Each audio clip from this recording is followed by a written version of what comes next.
नमस्कार। आज मैं आपको कार्तिक मास की कथा सुनाने जा रही हूँ। कार्तिक का महीना सभी महीनों में श्रेष्ठ माना गया है। इस महीने में अनेकों बड़े त्योहार आते हैं, जैसे करवा चौथ, दीपावली, धनतेरस, भैया दूज, गोवर्धन पूजा आदि। कार्तिक पूर्णिमा के साथ इस पवित्र कार्तिक मास का समापन हो जाता है। कार्तिक स्नान में कार्तिक स्नान कथा का बहुत महत्व है। मान्यता है कि कार्तिक मास में स्नान करने से मनुष्य के सारे पाप तो धुलते ही हैं, साथ ही भगवान विष्णु की कृपा से उस मनुष्य को मृत्यु उपरांत मोक्ष की प्राप्ति होती है। कार्तिक मास की कथा को जरूर सुनना चाहिए। आइए सुनते हैं कार्तिक मास की ये कथा। बहुत पुराने समय की बात है। एक गांव में एक बुजुर्ग महिला रहती थी। वह कार्तिक के महीने में कार्तिक मास का व्रत रखा करती थी। उसके व्रत खोलने के समय भगवान श्री कृष्ण आते और खिचड़ी का कटोरा रखकर चले जाते। बुजुर्ग महिला के पड़ोस में एक औरत रहती थी। वह बुजुर्ग महिला को देखकर ईर्ष्या करती थी। वह सोचती थी कि इसका कोई नहीं है, फिर भी इसे खाने के लिए खिचड़ी कैसे मिल जाती है।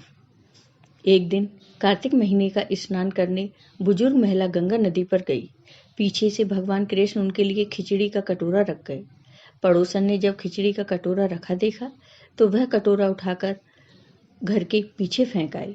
कार्तिक स्नान के बाद बुजुर्ग महिला ने घर आकर देखा कि आज खिचड़ी का कटोरा नहीं है। वो भूखी रह गई। वह बुजुर्ग महिला बार बार यही कहने लगी, कहाँ गई मेरी खिचड़ी, कहाँ गया मेरा कटोरा। पड़ोसन ने जहाँ खिचड़ी गिराई थी वहाँ एक पौधा हुआ जिसमें 2 फूल खिले।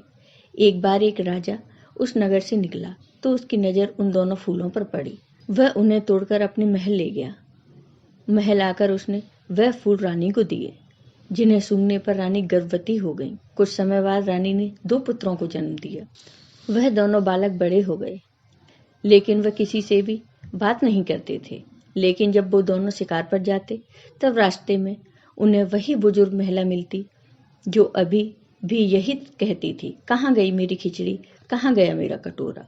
बुजुर्ग महिला की बात सुनकर वह दोनों कहते, हम हैं तेरी खिचड़ी और हम हैं तेरा कटोरा।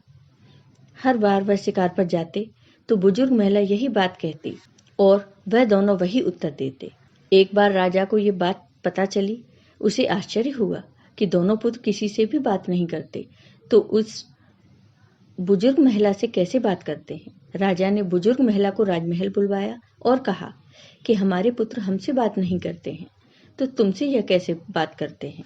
बुजुर्ग महिला ने कहा, मुझे नहीं पता ये कैसे मुझसे बात करते हैं। मैं तो कार्तिक का व्रत करती थी और भगवान कृष्ण मुझे खिचड़ी का कटोरा भरकर दे जाते थे। एक दिन मैं कार्तिक स्नान करके घर आई तो मुझे वह खिचड़ी नहीं मिली।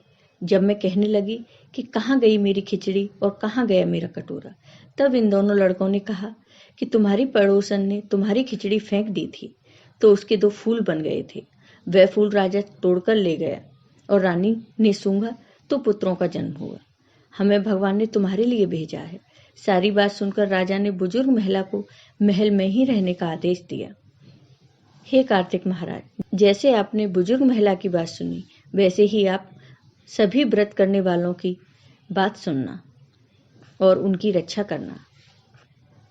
आपको ये वीडियो पसंद आया हो तो लाइक कीजिए, शेयर कीजिए और मेरे चैनल को सब्सक्राइब कीजिए। साथ ही बेल आइकॉन पर क्लिक जरूर कीजिए, जिससे हमारे वीडियो के नोटिफिकेशन आपको मिलते रहें। धन्यवाद।